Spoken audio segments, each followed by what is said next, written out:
અધ્યાય 3 શ્લોક 39 હે કુંતીપુત્ર, જ્ઞાનીઓના આ સતત શત્રુ ઈચ્છાના લીધે વિવેક છુપાઈ જાય છે, જેને શાંત કરવું મુશ્કેલ છે.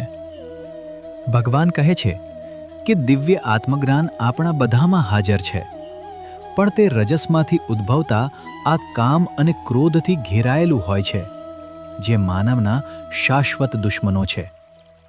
સમગ્ર જીવન દરમિયાન અનિયંત્રિત કામ અને ક્રોધ બધા માનવના શાશ્વત દુશ્મન છે. તે ખૂબ જ મુશ્કેલ છે અને તેને શાંત કરવા માટે પ્રયત્નો અને સમયની જરૂર પડે છે. શ્રી કૃષ્ણ કામ અને ક્રોધ બંનેને દુશ્મનો કહે છે. વ્યક્તિમાં જ્યારે રજસ અને તમસનું વર્ચસ્વ હોય છે, ત્યારે ગુન્હા અને તેના જેવી સમસ્યાઓ ઊભી થાય છે. પરંતુ મન સત્વના સ્તર પર પહોંચતાની સાથે જ સમગ્ર પાસું બદલાઈ જાય છે. માનવી શાંત થઈ જાય છે.